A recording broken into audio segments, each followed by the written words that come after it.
Continuing with section 4.1, we created the equation, the second order linear differential equation for the motion of the spring mass system with a damper. Now if there is no damper, the motion of the spring mass system resembles the sinusoidal function with amplitude depending on the initial displacement and velocity. You might note that the frequency of the oscillations increase for stiffer springs but decreases for heavier masses. So the graph would look like something like a cosine curve or a sine curve. But when we have damper, then the shape of the graph will change. So we will see in these examples below.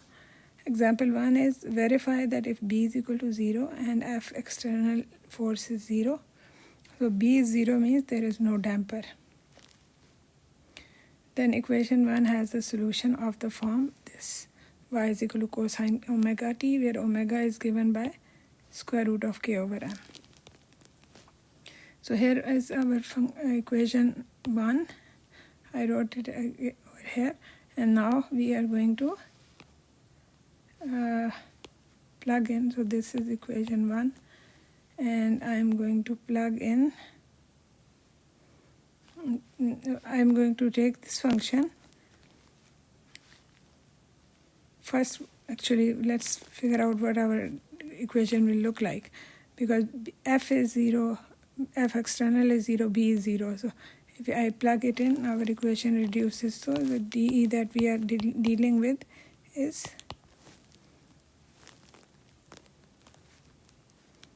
m y double prime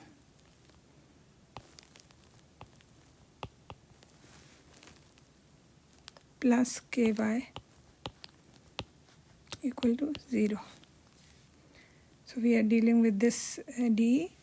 So if y is equal to cosine omega t, we want to see if this is a function. Actually, if this is a function, we just need to verify. So we take the first derivative, y prime, which is negative omega sine omega t, and then second derivative, which is negative omega square cosine omega t.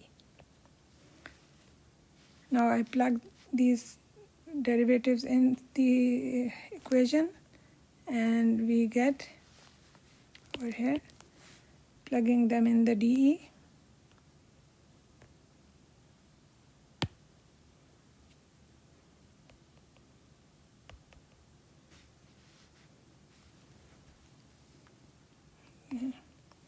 So m into negative omega square cosine omega t, the second derivative, I plugged in, and now I have to plus k times y. So y was cosine omega t, so that's what I plugged in for y, and this is equal to 0, so we want to check the left hand side becomes 0. Now what we have to do is replace the omega over here by its value k over m square root. So omega square will be just k over m. The m and m cancels out, and we end up getting negative k cosine omega t plus k cosine omega t, which is 0. So we have 0 is equal to 0, hence we have verified.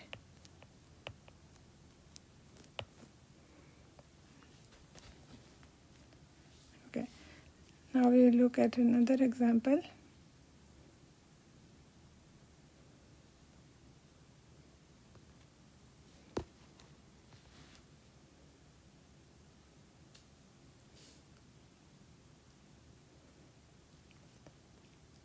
So example 2 is in which we only ignore the external forces. We do have the damping and the due to the damper and the friction and the spring, the Hooke's law. Okay, so the values of m, k and b are given, so I plug in everything, and our dE looks like what we have here. And we start the same way that we did before. So we will take our function given and find its derivatives. Now we have to be careful. This is a two functions being multiplied, so you have to use the product rule to find the derivative. So this is what I did. Phi prime will be equal to, so I've kept the first function as it is and took the derivative of the second function, which is cosine 4t is the second function. Its derivative will be negative 4 sine of 4t. Then plus, now I will keep the second function as it is, cosine 4t, and I'm differentiating the first function, whose derivative will be negative 3 e to the negative 3t. Then I simplify things by pulling out e to the negative 3t, which is in both terms, and then writing the rest of the terms in brackets. Now we have to differentiate again. So now again you have to apply the product rule. So following, the everything, and then combining like terms. So we end up getting y double prime is equal to this quantity over here in the box. Now, what do? We plug it back in our equation, in the differential equation that we have. So when you plug in the equation, this is the differential equation we are dealing with. So I plug everything in there, and I notice that combining the like terms, we get 0 equal to 0, so it is verified. Now this question asked, what will the function be? Okay, so when t goes to infinity, so how will this function behave? So if we take the limit as t goes to infinity, we are not going to be able to see, okay, what is the limit of this solution as t goes to infinity? So when t becomes very high, what happens here? Now, we cannot apply L'Hopital rule here because it's not an infinity over infinity form or 0 over 0 form. So what do? Well, you have to understand that the cosine omega t, that will only varies between, it has values between -1 and 1. So even if t is infinity, a huge large number, the value of cosine will remain between -1 and 1. So it doesn't kind of affect as t goes to infinity. Values don't change. So what will happen? The dominant effect will be because of the e to the negative 3t, and that we know is going to go to 0 as t goes to infinity.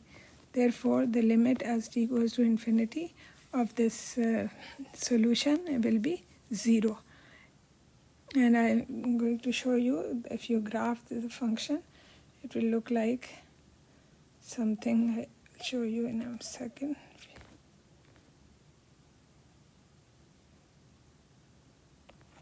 So you see in this question there is a lot of work because the derivative is long, and then plugging in the equation and combining like terms, it takes a little bit.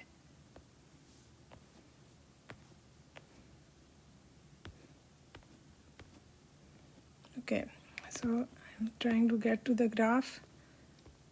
The graph will look something like that. So eventually, in the end, so it becomes smaller and smaller, and then in the end it goes to 0. Okay, now we will continue with the section 4.2, in which you will learn the proper method of solving this type of equations.